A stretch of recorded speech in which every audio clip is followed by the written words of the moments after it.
आई भोकादेवीचा वरदस्त एक तिकडोडा आणि सन्माननीय विकास तुकाराम घाडी सन्माननीय पद्माकर माझी घाडी मान तिकडोड भक्तरवाडी यांच्या वतीने होळी उत्सवाच्या निमित्ताने या मांडण्यासारख्या पवित्र ठिकाणी परमेश्वराचं नामस्मरण व्हावं या उद्देशाने हनुमान प्रसादित भजन मंडळ वर्धे तालुका कोडा जिल्हा सिंधुदुर्ग मी सुद्धा विजयवर उपस्थित आहोत आणि आजचे माझे प्रतिस्पर्धी सन्माननीय संतोष देवी गाव त्यांचं पुढे तालुका देवगड जिल्हा सिंधुदुर्ग आंबोली या ठिकाणी आमंत्रित करून त्या परमेश्वराचं नामस्मरण करण्याची संधी दिलेली आहे त्याबद्दल सर्वप्रथम या मांडवाचे मानकरी विकास तुकाराम गाडी व पद्माकर खेमाची गाडी आणि त्याचप्रमाणे बांबरवाडीतील ग्रामस्थ मंडळी यांचे मी महिला मंडळ यांचे मी माझ्या भजन मंडळाच्या वतीने आभार मानतोय आणि ज्याप्रमाणे आमच्याशी यांनी फोनवर संपर्क साधला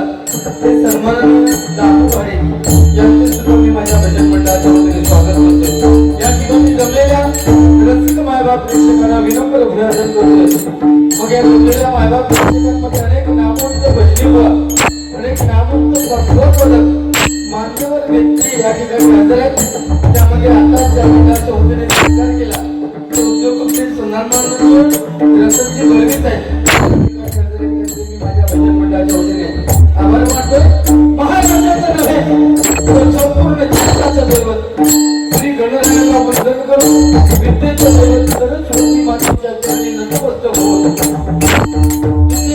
देवता आणि रंगदेवतेला वंदन करून म्हणजे ग्रामदेवता ही ग्रामदेवतेला नमस्कार करून सत्याचा छत्रपती शिवाजी महाराजांना छत्रपती संभाजी राजांना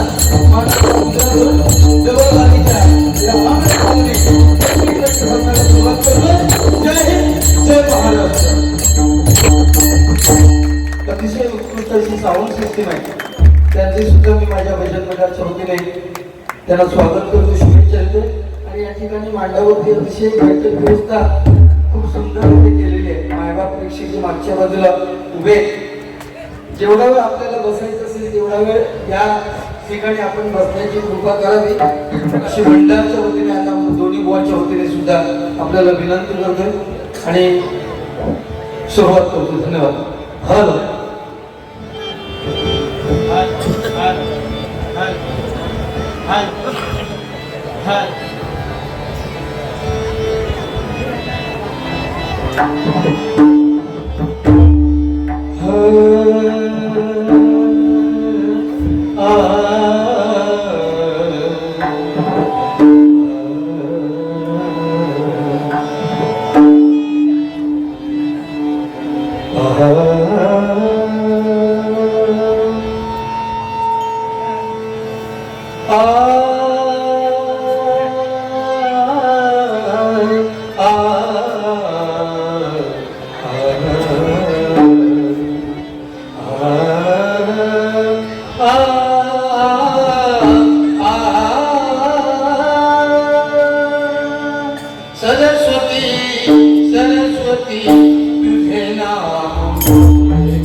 तोही करारी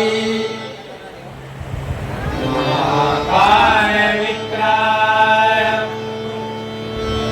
तोही करारी महाकाळ विक्राळ तोही करारी महाकाय विक्राय तोही करारी पुढे मानवा विक्रा कोण देवा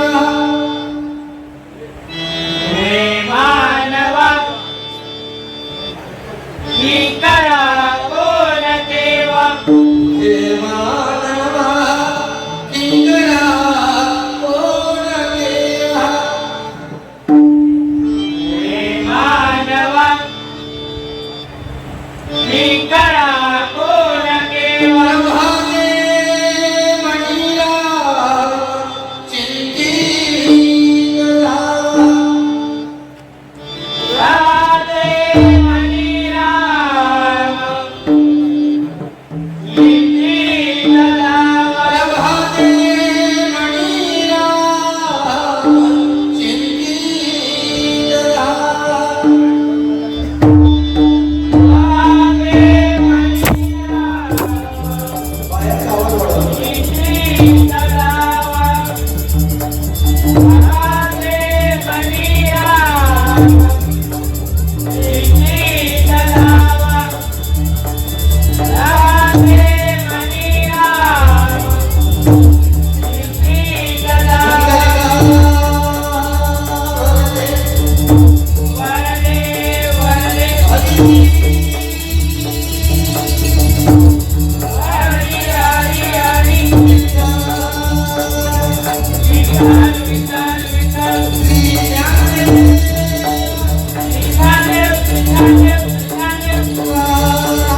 तुकाराम तुकाराम तुकाराम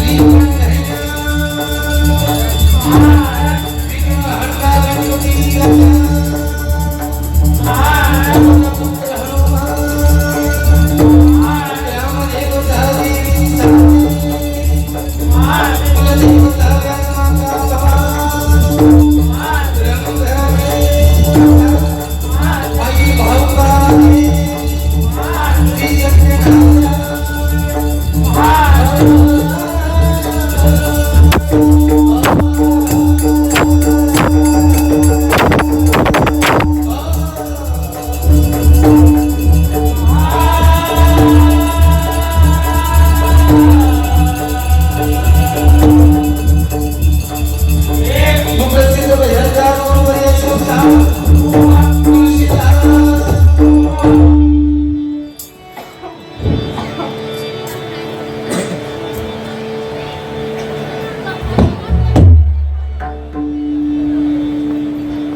धन्यवाद. या ठिकाणी या होळीच्या मांडावरती होळी उत्सवाच्या निमित्ताने हा डबलबारीचा सामना आयोजित केलेला आहे.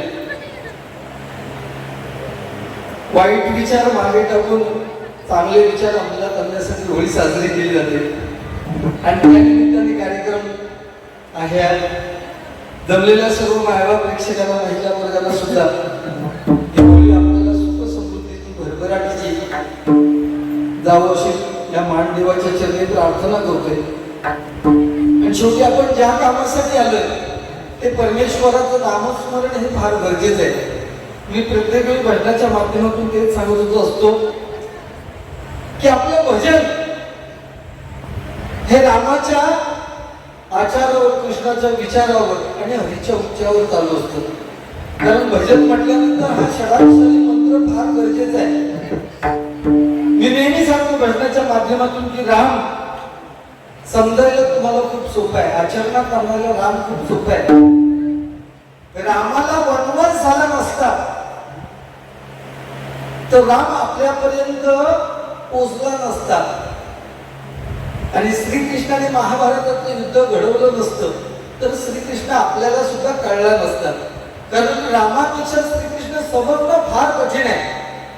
ज्या श्रीकृष्णाला छोटीशी बासरी उचलायला 2 हाताचा आधार घ्यावा लागला, त्याने अख्खा गोवर्धन पर्वत आपल्या करंगळीवरती श्रीकृष्ण ओळखणं फार कठीण आहे. पहिल्या अपराधाला मान उडवण्याची ताकद असताना सुद्धा 99 अपराध थांबून 100व्या अपराधाला शिशुपालाचं शिर घडा वेगळं करणारा श्रीकृष्ण ओळखणं फार कठीण आहे. कारागृहात जन्म होऊन सुद्धा जो संपूर्ण जगाचा मालिक झाला तो श्रीकृष्ण ओळखणं फार कठीण आहे. म्हणजे ज्याला कृष्ण समजला त्याला आपलं जीवन समजलं. मुळात आपण ही होळी साजरी का करतो तर त्याला सुद्धा परमेश्वराचं नामस्मरण जबाबदार आहे. कारण हिरण्यकश्यपूचा मुलगा भक्त प्रल्हाद, कारण हिरण्यकश्यपू हा राक्षस कुळाचा आणि भक्त प्रल्हाद हा परमेश्वराचं नारायणाचं नाम घ्यायचं दिवसभर. भक्त प्रल्हादाला आवडलं नाही पण त्याला कड्यावर ढकललं तरी नारायण नाम मात्र ते काय करू शकलं नाही. उकळत्या तेलामध्ये कढईमध्ये टाकलं स्वतःच्या मुलाला तरी ते तेल सुद्धा गरम करू काही शकलं नाही. परंतु हिरण्यकश्यपूची बहीण होलिका, त्या होलिकाला असा वर होता की अग्नी तुला स्पर्श करू शकत नाही. म्हणून हिरण्यकश्यपूने आपला छोटा मुलगा भक्त प्रल्हाद तिच्या मांडीवरती दिला आणि अग्नी पेटवला. परंतु नारायण नामाचा त्या परमेश्वराचा इतका चमत्कार की होलिका जळून त्याच्यामध्ये खाक झाली. परंतु त्या भक्त प्रल्हादाला जरा सुद्धा धक्का लागला नाही. हे परमेश्वराचं नामांकन करण्याच्या भाग्याने लक्षात घ्या. आज आपल्यावर एवढे प्रसंग आले तरी पण आपण त्या परमेश्वराच्या कृपेने आपण आतापर्यंत वाचलो. हे नामस्मरणाचा भाग आहे. आम्ही दोन्ही बुवा त्याला तुम्ही ओळखता देवगडची शान आहे. भजन कमी असल्या तरी आवाजाच्या बाबतीत वेगवेगळ्या आवाज काढण्यात बाप आहे माणूस. भजन म्हणजेच आवाज असं समजून डबल वारी घेणार हो संतोष होईल.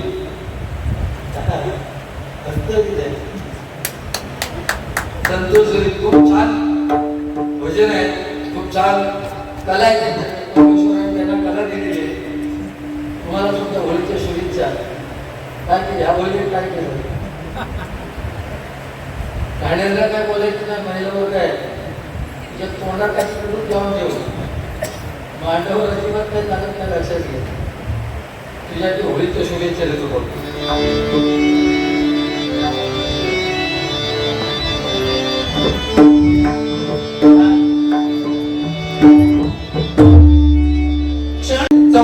दशलक्ष आपल्याला जर मनुष्य प्राण्याचा देह मिळालाय, प्रत्येकाचं कर्म शेवटी कामाला येणार आहे. सुरुवात माझ्याकडे समोरच्या मुलाची इज्जत काढण्यापेक्षा उन्हीधुनी काढण्यापेक्षा आपण ज्या कामासाठी आलो या मार्गावर तुम्हाला वाटतं जवळजवळ साहेब दामोजी जवळजवळ 3री ती 4थी वेळ माझी आहे लक्षात घ्या.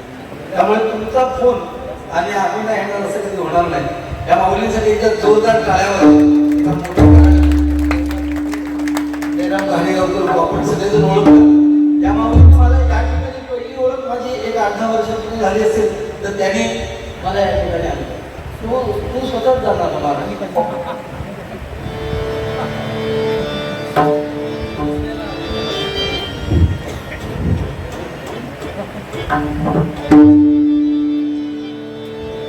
त्यामुळे प्रत्येकाने ओळखायचंय इथे जन्माला येणं. ह्या कलियुगात जर जन्माला यायचं असेल आपल्याला तर 1,00,000-1,15 लाख खर्च झाल्याशिवाय माणूस जन्माला येऊ शकत नाही. आणि 1,00,000-1,15 लाख खर्च झाल्याशिवाय व्हेंटिलेटर लावल्याशिवाय म्हातारा मरू शकत नाही. परिस्थिती आहे, लक्षात घ्या. त्यामुळे आपल्याला जेवढे दिवस मिळाले तेवढे दिवस प्रेमाने राहणं हे फार गरजेचं आहे. आता हे मान उत्सवाचं घर आहे. या ठिकाणी या घाणेगावकर कुटुंबियांकडे मान दिलेलं आहे. पूर्वीपासून परंपरा चालत आलेली आहे. मग त्यांचं सुद्धा वापर 100% त्याच पद्धतीचं असणार नाही. एवढा जनसमुदाय या ठिकाणी जमला. एकदा त्या घाडी घालण्यासाठी जोरदार टाळ्या वाजवतात. कारण हे पूर्वजांनी दिलेली आपल्याला पुण्य आहे. ही लहान मुलं आता त्याचं अनुकरण करतील आणि परंपरेनुसार पुढे सुद्धा हा उत्सव चालवणार. आपण हिंदू आहोत त्यामुळे हिंदू सण मोठ्या संख्येने मोठ्या पद्धतीत साजरे व्हायला पाहिजे या मताचा सुद्धा मी आहे. कारण आजच्या घडीला फार गरज आहे. आजच्या घडीला राम कृष्ण ओळखणं गरजेचं आहे. समजा कैलासवासी सदाशिव नाना घाडी यांच्या स्मरणार्थ आर्यन रोहन घाडी यांकडून माझ्यासाठी 250 रुपयाचं पारितोषिक आलेले आहे. कैलासवासी सदाशिव नाना घाडी यांच्या मृतात्म्याला चिर शांती लाभू दे अशी भाविकांची चरणी प्रार्थना करतोय आणि बक्षिसाचा स्वीकार करतोय. धन्यवाद धन्यवाद धन्यवाद.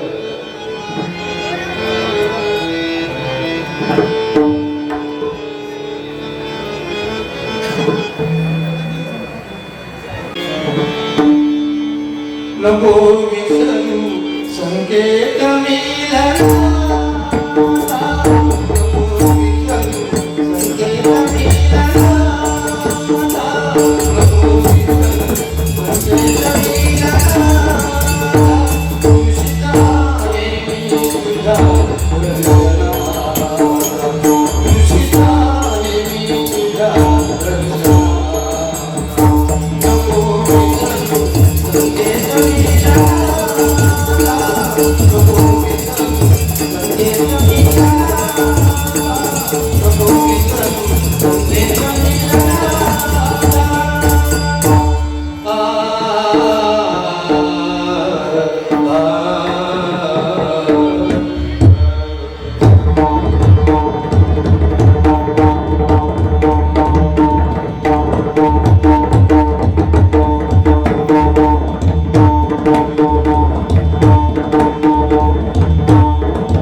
प्रश्न आहे, कृष्ण म्हणे अर्जुनाशी, ज्या झाडावर न बसे पक्षी त्या झाडाचे फळ आणून द्यावे फराळाशी, त्या झाडाचे नाव काय?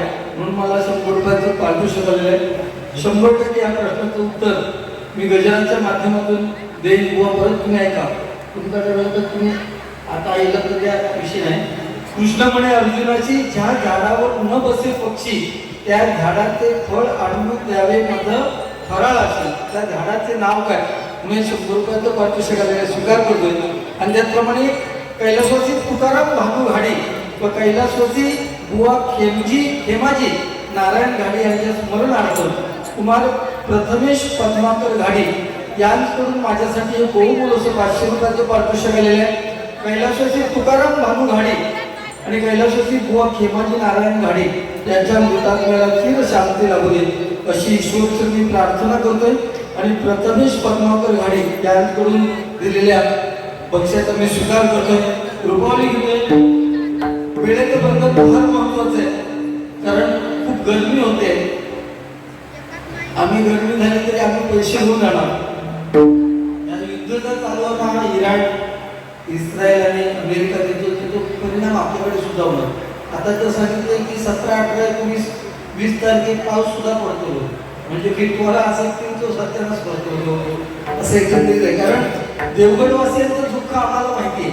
त्यांना आंबे मोहरे होते, पण म्हणजे आंब्याचा फळ नावात सुद्धा दिसणार नाही. त्यामुळे ज्यांनी गाड्या घेतल्या त्या काल सुद्धा मी इथून ज्या रूटने आलो वाघोटून जवळजवळ 1760 गाडी उभी होत्या. तर ह्या सीझनला गाड्या कधी उभ्या दिसत नव्हत्या कोणाच्या, म्हणजे रात्रभर कुठेतरी उद्योगाच्या मागे होत्या. परमेश्वराला प्रार्थना करतोय की अजूनही बाबा झालं तुझी हल आहे काय ना, तो कागद नको योगी. कृष्ण म्हणे अर्जुनाशी, योगी ठीक आहे मी देणार, पण मी जरा थांबणार. ह्याच्या देऊ नये, मी गजाननच्या माध्यमातून तू आताच देवता. हा तू जा काय करू का आवाज कर, ते रुपवणीतच काढून टाकले जाते. तुझ्या गजरात कोण थांबत असं मला वाटलं नाही. लक्षात घे किती गरमी होता इथं, पण ती शाल घातलंच ना भमी माणसं. ठीक आहे, रुपवली घेतोय. आणि रुपवली ही पांडुरंगाप्रती 84 दशलक्ष योजनेनंतर आपल्याला मनुष्य प्राण्याचा देह मिळालाय. ज्यांच्याकडे मिळालाय ते आपले आई वडील, त्यांची मरेपर्यंत सेवा करा, म्हणजे आपल्या आयुष्यात काही कमी पडणार नाही. लक्षात घ्या. 4 युग पांडुरंग विठेवरती उभा आहे. कोणाची वाट बघतोय?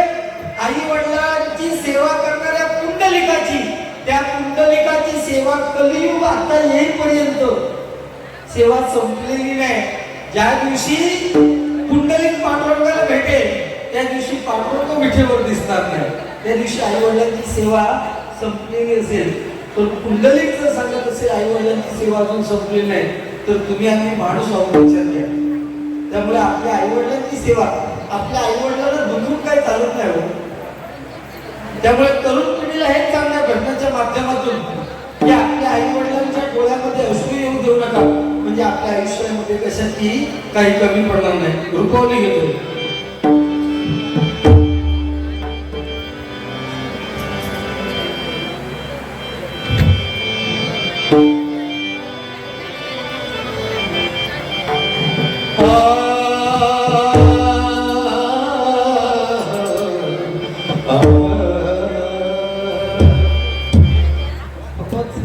आवाज द्या ना तिकडचा.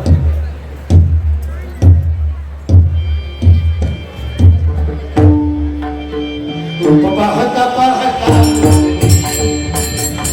पाहता पाहता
Thank you.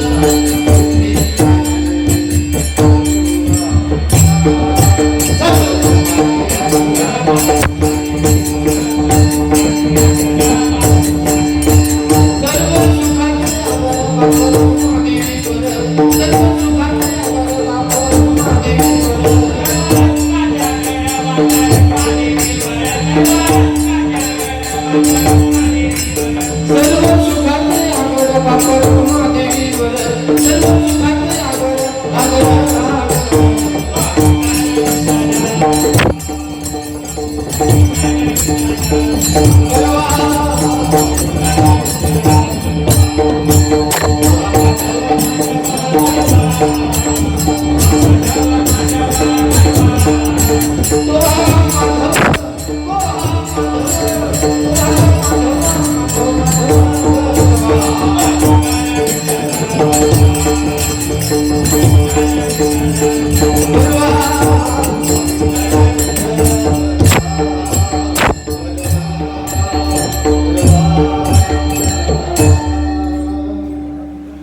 सन्माननीय राज तिर्लोककर यांकडून माझ्यासाठी 100 रुपये तो बहुमूल्य स्वागत करतोय. धन्यवाद.